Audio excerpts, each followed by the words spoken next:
ہم مدینے میں تنہا نکل جائیں گے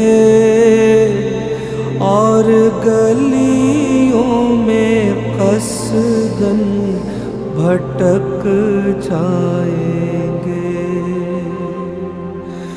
ہم مدینے میں تنہا نکل جائیں گے اور گلیوں میں قصداً بھٹک جائیں گے.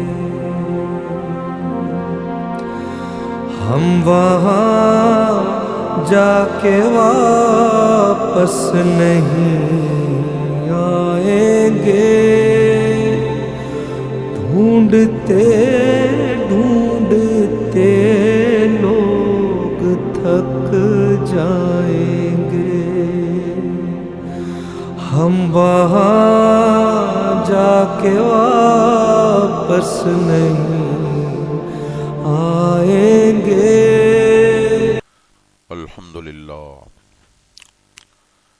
الحمد للہ رب العالمین والعاقبۃ للمتقین والصلاة والسلام علی من کان نبیا وآدم بین الماء والطین وعلی آلہ واصحابہ اجمعین. اما بعد فاعوذ باللہ من الشیطان الرجیم. بسم اللہ الرحمن الرحیم.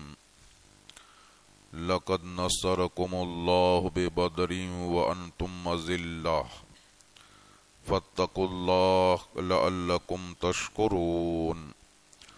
صدق اللہ العظیم وصدق رسولہ النبی الکریم ونحن علی ذلک لمن الشاہدین والشاکرین والحمد للہ رب العالمین. ان اللہ وملائکتہ یصلون علی النبی یا ایھا الذین آمنوا صلوا علیہ وسلموا تسلیما. اللہم صلی علی سیدنا مولانا محمد معدن الجود والکرم منبع العلم والحلم والحکم والہ الکرام وابنہ الکریم وامتہ الکریمۃ یا اکرم الاکرمین وبارک وسلم صلاۃ تبقی وتدوم بدوام الملک الحی القیوم. ابھی خطبہ کے بعد رب العالمین جل جلالہ کے مقدس کلام قرآن مجید کی سورہ آل عمران کی ایک آیت کریمہ آپ حضرات کے سامنے تلاوت کی. اس آیت مقدسہ میں اللہ تبارک و تعالی ارشاد فرماتا کہ لقد نصرکم اللہ ببدر وانتم اذلہ. اے مسلمانوں، یقیناً اللہ تبارک و تعالی نے بدر کے میدان میں تمہاری مدد فرمائی اور تم لوگ بالکل بے سر و سامانی کی عالم میں تھے. فاتقوا اللہ، تو تم اللہ سے ڈرتے رہو. لعلکم تشکرون، تاکہ تم شکر گزار بندے بن جاؤ. یہ آیت کریمہ کا ترجمہ اس کا باسنتر ہو گیا. اس آیت کریمہ کی تفسیر میں علماء تفاسیر بیان فرماتے ہیں. دیکھیے روایتوں میں آتا کہ اور قرآن مجید کی تفاسیر میں مذکور ہے کہ سنہ ہجری 2 میں ماہ رمضان کی 17 تاریخ کو جمعہ کے دن اسلام کی پہلی اور عظیم جنگ بدر لڑی گئی تھی. اس جنگ کے بارے میں آتا ہے کہ یہ اسلام کی پہلی اور عظیم جنگ. اس جنگ میں مسلمان بالکل بے سر و سامانی کے عالم میں تھے. اسلام کی پہلی جنگ تھی. ایک طرف صرف 313 مجاہدین ہیں اور دوسری جانب 1000 کا کافروں کا لشکر جرار ہے. ایک جانب مسلمانوں کے پاس مکمل طور پر ہتھیار بھی نہیں ہے، دوسری جانب وہاں کافر ہتھیار کی کثرت کا یہ عالم ہے کہ ہر سپاہی کے پاس ڈبل ہتھیار موجود ہیں. ہر سپاہی ڈبل ہتھیاروں سے مسلح ہے. یہاں فوجی راشن کی قلت کا یہ عالم ہے کہ مسلمان صرف کھجوروں پر گزارا کر رہے ہیں، اور وہاں فوجی راشن کا یہ عالم تھا کہ کفار مکہ کے بڑے بڑے مالدار، بڑے بڑے رئیس جو تھے، انہوں نے یہ عہد کر رکھا تھا اور اعلان کر رکھا تھا کہ میدان بدر میں جتنا کافروں کا لشکر ہے تمام کو روزانہ 10 اونٹ ذبح کر کے ہم کھلاتے رہیں گے. روزانہ 10 اونٹ ذبح ہوتے، اونٹ کا گوشت جو ہے کافروں کے لشکر کو آرام سے کھلایا جاتا. ایک جانب عالم یہ تھا کہ صرف اللہ پر توکل ہے، زبان پر ذکر الہی ہے. دوسری جانب حال یہ تھا کہ ان کا دل بہلانے کے لیے باقاعدہ مکہ سے گانے والی لونڈیاں، رقص کرنے والی، ڈانس کرنے والی لونڈیاں ساتھ میں لے کر آئے تھے. یہ ڈانس کر کر کے ان کا دل بہلا رہی تھی، ساتھ میں شراب کے مٹکے بھر کے بھی لائے تھے، شراب کے جام ان کو پلائے جا رہے تھے. گویا ہر اعتبار سے مسلمان کافروں کے مقابلے میں کمزور تھے، بے سر و سامانی کے عالم میں تھے. مگر سبحان اللہ، بدر کے میدان میں اللہ تبارک و تعالی نے مسلمانوں کی وہ مدد فرمائی کہ ان چیزوں کو پڑھ کر عقل انسانی دنگ رہ جاتی ہے. ایسی اللہ تبارک و تعالی نے مسلمانوں کی شاندار طریقے سے مدد فرمائی. چنانچہ روایتوں میں آتا ہے، قرآن مجید کی تفاسیر میں مذکور ہے، اور پیغمبر اسلام حضور سرور کائنات صلی اللہ تعالی علیہ وسلم کی سیرت طیبہ کی کتابیں بھی بتاتی ہیں کہ پہلی مدد جو اللہ تبارک و تعالی نے مسلمانوں کی بدر کے میدان میں فرمائی، اور پہلا احسان جو اللہ تبارک و تعالی نے مسلمانوں پر بدر کے میدان میں کیا، وہ یہ کہ دیکھیے، جب حضور سرور کائنات صلی اللہ تعالی علیہ وسلم 313 مجاہدین کا لشکر لے کر میدان بدر میں پہنچے تو کافروں کا لشکر پہلے سے میدان بدر میں پہنچ چکا تھا، اور پہلے سے انہوں نے جنگ کے مناسب جو جگہ تھی اس کو ڈھونڈ لیا تھا، تلاش کر لیا تھا. مگر مسلمان چونکہ بعد میں دوسرے دن بدر کے میدان میں پہنچے، لہذا مسلمانوں کو ایسی جگہ ملی جو جنگ کے مناسب نہیں تھی. ریتیلی جگہ ملی جہاں مسلمانوں کے پیر دھسے جا رہے تھے، ان کے گھوڑوں، ان کے اونٹوں کے پیر دھسے جا رہے تھے. اس کے علاوہ مسلمان چونکہ بعد میں پہنچے تھے، کفار مکہ پہلے پہنچ چکے تھے، لہذا بدر کے میدان میں جس قدر پانی کے کنویں تھے، پانی کے چشمے تھے، ساری چیزوں پر کافروں نے قبضہ جما لیا تھا. اور مسلمان چونکہ ایک دن کے بعد پہنچے، لہذا ان کے پاس پانی کا کوئی انتظام نہیں تھا. اب اسلام کی پہلی جنگ ہے، صحابہ کرام کے سینوں میں شیطان نے وسوسہ ڈالا. وسوسہ کیا ڈالا؟ تم یہ سمجھ رہے ہو کہ ہم مسلمان ہیں، یہ سمجھ رہے ہو کہ اللہ کے پیغمبر، اللہ کے آخری نبی ہمارے ساتھ ہیں، ہم اللہ والے ہیں، لہذا جنگ جیت جائیں گے. ارے تمہارا حال یہ کہ جنگ کی ابتدا ہی میں نہ پانی کا انتظام ہے، تمہیں وضو کرنا ہے، غسل کرنا ہے، کھانا بنانا ہے، خود پانی پینا ہے، اپنے جانوروں کو پانی پلانا ہے، اور جگہ بھی ایسی ملی ہے کہ تمہارے پاؤں دسے جا رہے ہیں، گھوڑوں کے پاؤں دسے جا رہے ہیں، اونٹوں کے پاؤں دسے جا رہے ہیں. پہلے ہی سے تمہارا حال یہ کہ کیا تم جنگ جیتو گے. چونکہ پہلی جنگ تھی، صحابہ کرام کے سینوں میں بھی وسوسہ پیدا ہوا کہ خدا جانے کیا ہوگا، خدا جانے کیا ہوگا. مگر سبحان اللہ، اللہ تبارک و تعالی نے اس کے لیے مسلمانوں پر یہ کرم کیا کہ رات ہی کے وقت میں آسمان سے سبحان اللہ ان کے لیے بارش اور میਂہ بھیج دیا.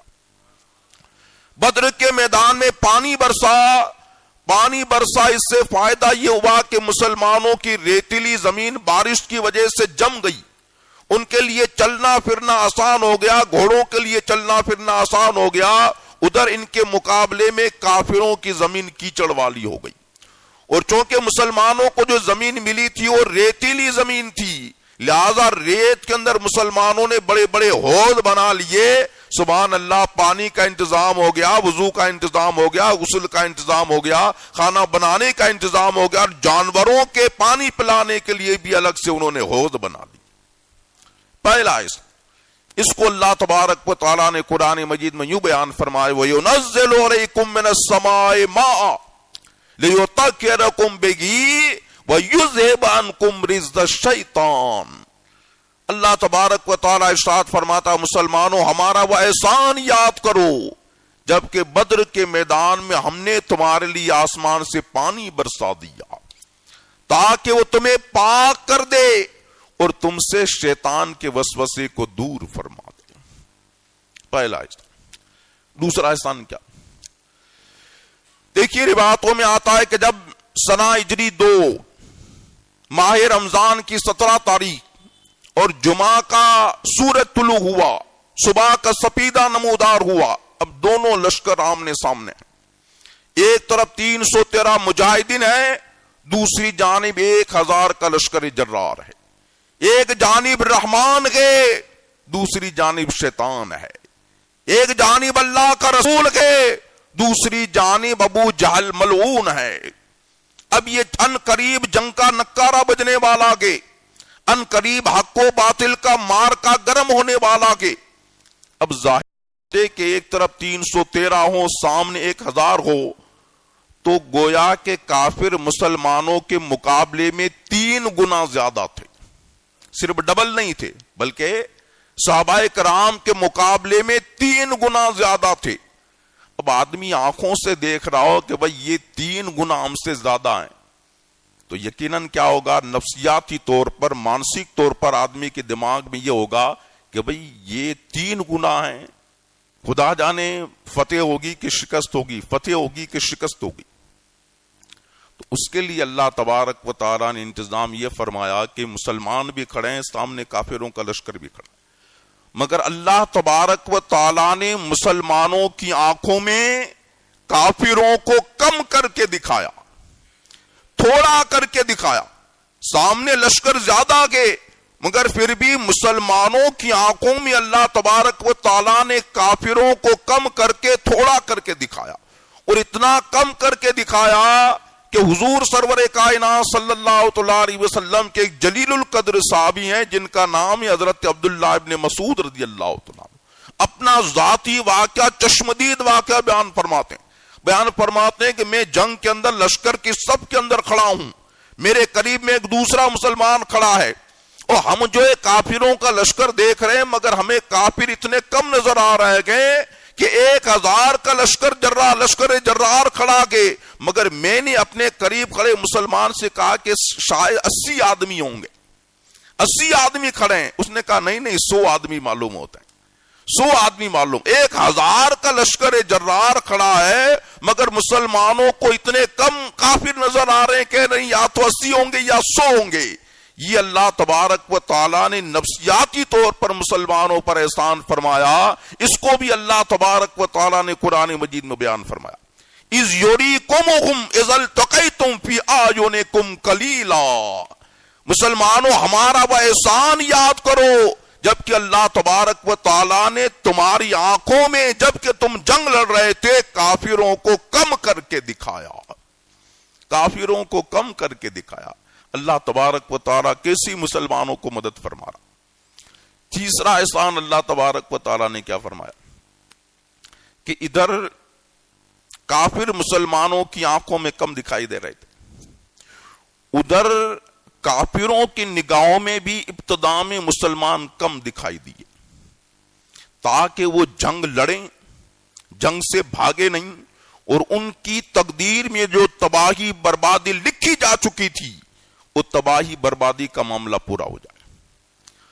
چنانچہ 313 مجاہدین کھڑے ہیں، مگر مسلمان ان کو اتنے کم دکھائی دے رہے تھے کہ ابو جہل کہہ رہا تھا کہ بھئی یہ اتنے مسلمان کم ہیں کہ کافرو او مکہ کے صنادیدو، ایک کفار قریش جنگ کی نوبت ہی نہیں آئے گی، رسیاں تیار رکھو، ہم باندھ کر مسلمانوں کو لے جائیں گے اور غلام بنا کر مکہ میں بیچ ڈالیں گے، وہ کوئی جنگ لڑنے کی باری نہیں آئے گی، تیار رکھو رسی۔ اس کو بھی اللہ نے قرآن میں بیان فرمایا، وَيُقَلِّلُكُمْ فِي أَعْيُنِهِمْ، اس کو بھی یاد کرو، جبکہ اللہ تبارک و تعالیٰ تمہیں ان کی نگاہوں میں کم کر کے دکھا رہا تھا۔ ادھر مسلمانوں کو کافر کم دکھائی دے رہے ہیں، اس لیے کہ مسلمانوں کے حوصلے بلند ہو جائیں، ادھر جو ہے مسلمان کافروں کی نگاہوں میں کم دکھائی دے رہے ہیں تاکہ وہ جنگ لڑیں، بھاگے نہیں۔ اچھا، جنگ کی شروعات میں تو مسلمان کافروں کی نگاہوں میں کم دکھائی دی، مگر جب حق و باطل کا مارکا گرم ہوا، حق و باطل کی جنگ شروع ہوئی اور گھماسان کا رن پڑا، تو وہی مسلمان جو کافروں کی نگاہوں میں کم دکھائی دے رہے تھے، اب مسلمان ان کی نگاہوں میں اتنے زیادہ نظر آنے لگے کہ مسلمان ان کو اپنے سے بھی زیادہ ڈبل نظر آنے لگے۔ تھے 313 مگر اب کافر دیکھ رہے ہیں کہ یہ 2000 ہیں، ہم سے بھی ڈبل، ہر طرف ان کو مسلمان دکھائی دے رہے ہیں۔ وہ سوچنے لگے بھئی یہ کہاں سے مسلمان آ گئے، اتنا بڑا لشکر کہاں سے آ گیا، ان کے حوصلے پست ہو گئے۔ اس کو بھی اللہ تبارک و تعالیٰ نے قرآن مجید میں سورہ آل عمران میں بیان فرمایا، یرونہم مثلیہم رأی العین، جبکہ وہ مسلمانوں کو اپنے سے 2 گنا نیری آنکھوں سے دیکھ رہے، ڈبل دیکھ رہے۔ ایک اور مدد کیا آئی اللہ تبارک و تعالیٰ کی، دیکھیے آپ دنگ رہ جائیں گے۔ آدمی پر جب دماغ پر کوئی ٹینشن سوار ہوتا ہے تو نیند نہیں آتی ہے، تھوڑی بہت ہمیں تکلیف آ جاتی ہے، کوئی ٹینشن آ جاتا ہے، رات بھر ہم بستر پر پہلو بدلتے رہتے ہیں، نیند نہیں آتی۔ اس میں بھی اگر موت کا خطرہ ہو تو نیند آنے کا سوال ہی پیدا نہیں ہوتا۔ جب معمولی ٹینشن میں نیند نہیں آتی ہے تو موت کا اگر خطرہ ہو تو، اور موت اگر نگاہوں کے سامنے تیر رہی ہو تب تو نیند کوسوں دور چلی جاتی ہے، نیند کوسوں دور چلی جاتی ہے۔ مگر آپ میدان بدر میں دنگ رہ جائیں گے، صحابہ کرام کا حال یہ ہے کہ میدان بدر میں ہزاروں تلواریں چمک رہی ہیں، نیزوں کی انیاں بلند ہو رہی ہیں، تیروں کا می برس رہا ہے، زخمیوں کی چیخو پکار کی آواز ہے، گھوڑے ہی نہا رہے ہیں، اونٹ چلا رہے ہیں، موت نگاہوں کے سامنے۔ اب نیند آنے کا سوال ہی پیدا نہیں ہوتا کہ مگر سبحان اللہ، ایسے موقع پر جنگ لڑتے لڑتے اللہ تبارک و تعالیٰ نے مسلمانوں کو نیند دے دی تاکہ ان کو تھوڑا سا آرام مل جائے۔ بھئی جنگ کے میدان میں کبھی نیندیں آتی ہیں نہیں، وہ لڑتے لڑتے جبکیاں کھا رہے ہیں، جوکے کھا رہے ہیں، اور پھر 1-2 آدمی کو جو نیند آئے تو الگ بات ہے، وہ سارے لشکر کو 313 جو مجاہدین ہیں ان کو نیند آ رہی ہے، جبکیاں کھا رہے ہیں۔ اس کو بھی اللہ نے قرآن مجید میں بیان فرمایا، اذ یغشکم الناس امنۃ منہ، مسلمانوں ہمارا وہ احسان یاد کرو جبکہ تم پر نیند چھا رہی تھی، تمہیں جھپکیاں آ رہی تھی، یہ اللہ کی طرف سے تمہارے لیے امن کا سامان تھا، اللہ کی طرف سے تمہارے لیے چین کا سامان تھا۔ حضور سرور کائنات صلی اللہ تعالی علیہ وسلم کے جلیل القدر صحابی حضرت عبداللہ ابن مسعود رضی اللہ تعالیٰ عنہ بیان فرماتے ہیں کہ نماز میں اگر نیند آئے تو سمجھ لو یہ شیطان کی طرف سے ہے، نماز میں اگر نیند آئے تو سمجھ لو یہ شیطان کی طرف سے کہ، اور میدان جنگ میں اگر نیند آ جائے تو سمجھ لو اللہ کی طرف سے تمہارے لیے امن کا سامان ہے۔ اللہ نے فرمایا اذ یغشکم الناس امنۃ منہ، جبکہ تم پر میدان بدر میں نیند چھا رہی تھی۔ بھئی میدان میں کبھی نیند ہی آتی ہے، میدان میں کبھی نہیں، وہ پورا لشکر جبکیاں کھا رہا ہے، جوکے کھا رہا ہے۔ یہ اللہ کی طرف سے مسلمانوں پر احسان تھا۔ اس زمانے میں ہمارے ہندوستان کی بھی ملٹری ہے، اور ملٹری کے لیے حکومت طرح طرح کی سہولتوں کے انتظام کرتی ہے۔ عوام کی بنسبت جو ہے چیزیں اگر خریدنی ہو ان کو سستی ملتی ہے، کھانے کا بہترین انتظامات ہوتا ہے، شراب کی بوتلیں ان کے لیے ہوتی ہیں، ساتھ ساتھ میں ان کا دل بہلانے کے لیے کھیل وغیرہ کے سامان بھی وہاں موجود ہوتے ہیں تاکہ یہ اچھی طرح لڑیں، ان کے حوصلے بلند رکھیں۔ وہ ساری حکومتیں اپنی اپنی فوج کے لیے انتظامات کرتی ہیں، مگر اگر کسی سپاہی کو نیند نہ آئے تو حکومت اس کا کوئی انتظام نہیں کرتی ہے۔ کوئی مانسک طور پر سپاہی جو ہے حوصلہ ہار بیٹھا ہو تو حکومت کوئی انتظام نہیں کرتی ہے، مگر قربان جائیں صحابہ کرام کی عزت و عظمت پر کہ جبکہ وہ میدان بدر میں رسول اللہ کے قدموں پر لڑ رہے تھے، رسول اللہ کے قدموں پر اپنی جانیں نچھاور کر رہے تھے تو اللہ تبارک و تعالیٰ نے ان کے لیے نیند کا بھی انتظام فرمایا اور مانسک طور پر حوصلے ہار نہ بیٹھیں، اس لیے اللہ تبارک و تعالیٰ نے کافروں کو ان کی نگاہوں میں کم کر کے دکھایا۔ وہ مانسک طور پر بھی ان کے حوصلے کی اللہ تبارک و تعالیٰ انتظام فرما رہا ہے، یہ انتظام فرما رہا۔ اچھا، اور سب سے بڑی مدد جو میدان بدر میں آئی وہ کیا کہ اللہ تبارک و تعالیٰ نے مسلمانوں کے لیے آسمان سے فرشتوں کا لشکر بھیج دیا، فرشتوں کا لشکر بھیج دیا۔ چنانچہ روایتوں میں آتا ہے کہ پہلی آسمان سے 1000 فرشتے آئے، پھر 3000 فرشتے آئے، پھر 5000 فرشتے آئے۔ اچھا، یہ میدان جنگ میں لڑ رہے تھے، فرشتے کبھی لڑتے ہیں؟ سبحان اللہ، من کان للہ کان اللہ لہو، جو اللہ کا ہو جاتا ہے پھر اللہ بھی اس کا ہو جاتا ہے۔ وہ مسلمانوں کے لیے آسمان سے 5000 فرشتے آئے، یہ فرشتے جنگ لڑ رہے تھے مگر مسلمانوں کو نظر نہیں آ رہے تھے، صحابہ کرام کو نظر نہیں آ رہے تھے، کافروں کو نظر نہیں آ رہے تھے، مگر ان کے حرب و ضرب، ان کے جنگ لڑنے کا منظر صاف دکھائی دے رہا تھا۔ وہ کوئی صحابی کسی کافر کے پیچھے بھاگتا اور تلوار اس کو مارنا چاہتا، ابھی اس کی گردن پر تلوار پہنچتی اس سے پہلے کافر کی گردن الگ ہو جاتی۔ وہ صحابی سوچتا بھئی کیا بات ہے، ابھی میری تلوار لگی نہیں ہے، اس سے پہلے اس کا سر قلم ہو گیا ہے۔ کوئی مسلمان کسی کافر کے پیچھے بھاگتا کہ اس کو ماروں، مگر وہ بھی پہنچتا اس سے پہلے اچانک ایک کوڑے کی چابک کی آواز آتی، چابک دکھائی نہیں دیتا، چابک کی آواز آتی، اچانک دیکھتا کہ کافر کی ناک پر، اس کے گال پر ہرا ہرا نشان ہو گیا ہے۔ صحابہ کرام نے حضور کی بارگاہ میں عرض کیا کہ آقا بھی ہماری تلوار پہنچتی، اس سے پہلے کافر جو ختم ہو جاتا ہے، ہم کسی کافر کے پیچھے بھاگتے ہیں، اس کے چہرے پر کوڑے پڑنے کا جو نشان دکھائی دیتا کہ سرکار دو عالم صلی اللہ علیہ وسلم نے ارشاد فرمایا، یہ اللہ تبارک و تعالیٰ نے تمہاری مدد کے لیے آسمان سے فرشتوں کی فوج بھیج دی ہے۔ اس کو بھی اللہ تبارک و تعالیٰ نے قرآن مجید میں بیان فرمایا، بلا ان تصبروا وتتقوا یاتوکم علی الفوز یمدد ربکم بخمسۃ آلاف من الملائکۃ مسومین۔ ہاں کیوں نہیں، اگر تم صبر اختیار کرو گے، تقوی اختیار کرو گے اور کافر تم پر حملہ کریں گے تو یہ تمہارا رب 5000 فرشتوں کے ذریعے، 5000 نشان والے فرشتوں کے ذریعے تمہاری مدد فرمائے گا۔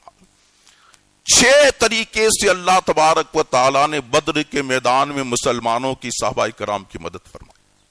اس سے بہترین انداز میں جب اللہ تبارک و تعالیٰ نے مدد فرمائی، سبحان اللہ، میدان بدر میں صحابہ کرام ایسی بے جھگری کے ساتھ لڑے اور وہ بہادری کا مظاہرہ کیا کہ اللہ اکبر۔ روایتوں میں آتا ہے کہ 70 بڑے بڑے بہادر کافر مسلمانوں کے ہاتھوں سے مارے گئے، 70 گرفتار ہوئے، باقی تمام کے تمام میدان چھوڑ کر بھاگ گئے، اور اس جنگ میں اللہ تبارک و تعالیٰ نے مسلمانوں کو فتح مبین عطا فرمائی۔ اسی کو اللہ نے بیان فرمایا، لقد نصرکم اللہ ببدر وانتم اذلہ۔ بدر کے میدان میں اللہ تبارک و تعالیٰ نے تمہاری مدد فرمائی جبکہ تم بے سر و سامانی کے عالم میں تھے۔ اس سے ہمیں نکات کیا ملتے ہیں؟ سب سے پہلا نقطہ جو قرآن مجید کی آیت سے میں ملتا ہے وہ یہ کہ جنگ میں فتح کا دار و مدار یہ فوج کی قلت اور کثرت پر نہیں ہے۔ جنگ میں فتح کا دار و مدار فوج کے کم زیادہ ہونے پر نہیں ہے، بلکہ جنگ میں فتح کا دار و مدار نصرت الہی اور مدد الہی پر ہے۔ اگر اللہ کی مدد ہو تو تھوڑی فوج بھی زیادہ فوج پر غالب آ جاتی ہے. اس کو اللہ تبارک و تعالیٰ نے قرآن مجید میں صراحتاً بیان فرمایا. کم من فئۃ قلیلۃ غلبت فئۃ کثیرۃ باذن اللہ. بہت سی تھوڑی جماعتیں ایسی ہیں کہ اللہ کے حکم سے بڑی جماعتوں پر غالب آ جاتی. اگر آپ اسلام اتہاس پڑھو تو دنگ رہ جاؤ گے. کئی مرتبہ ایسا ہوا ہے کہ 40-40 ہزار مسلمانوں کی فوج نے 1.5 لاکھ کافروں پر جو ہے فتح حاصل کر لی. کئی مرتبہ ایسا ہوا ہے. حضرت خالد بن ولید کے زمانے میں، سیدنا صدیق اکبر کے زمانے میں، حضرت عمر فاروق اعظم رضی اللہ تعالیٰ عنہ کے زمانے میں 30-30 ہزار مسلمانوں نے 1.5 لاکھ کافروں کے مقابلے میں شاندار فتح حاصل کی. ارے یہ تو اس صحابہ کا دور ہے. سلطان شہاب الدین غوری جب پرتھوی راج کے مقابلے میں آیا تھا صرف 40 ہزار مسلمان تھے. سامنے 1.5 لاکھ پرتھوی راج کی فوج تھی، مگر اس کے باوجود غریب نواز کے صدقے میں 40,000 مسلمانوں کو اللہ تبارک و تعالیٰ نے 1.5 لاکھ غیر مسلموں پر شاندار فتح عطا فرمائی. اسلام کا اتہاس بتا رہا ہے. کبھی کبھی اپنا اتہاس پڑھ لیا کیجئے تاکہ آپ کو پتا چلے کہ مسلمانوں نے کیسے شاندار کارنامے انجام دیے ہیں. مگر اس کے لیے اللہ تبارک و تعالیٰ نے شرط کیا رکھی ہے؟ ان تصبروا وتتقوا. اگر تم صبر کرو گے اور تقوی اختیار کرو گے تو اللہ تبارک و تعالیٰ تمہاری مدد فرمائے گا. آج بھی ہم کم ہیں، ڈر رہے ہیں کہ کیا ہوگا.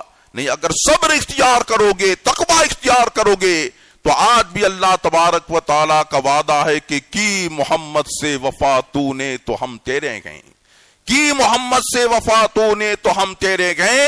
یہ جہاں چیز ہے کیا لوح و قلم تیرے گئے. ایک دوسری جگہ ارشاد فرماتے ہیں آج بھی ہو جو ابراہیم سائی ماں پیدا، آج بھی ہو جو ابراہیم سائی ماں پیدا، آ کر سکتی ہے انداز گلستاں پیدا. مسلمان یہ چاروں طرف جو تجھے آگ نظر آ رہی ہے، کبھی روزی کی تنگی کی آگ ہے، کبھی پریشانیوں کی آگ ہے، کبھی آفتوں کی آگ ہے، کبھی ہندو مسلم دنگوں کی آگ ہے، کبھی جو ہے حکومت کے ظلم و ستم کی آگ ہے. آج بھی جو تو حضرت ابراہیم علیہ السلام جیسا پختہ ایمان پیدا کر لے گا، صبر اختیار کرے گا، تقوی اختیار کرے گا، تو ان ساری آگوں کو اللہ تبارک و تعالیٰ تیرے لیے گلزار اور باغ بنا دے گا. شرط یہ کہ تقوی اختیار کرو. اللہ تبارک و تعالیٰ ہمیں ان قرآنی اسباق پر عمل کرنے کی توفیق عطا فرمائے.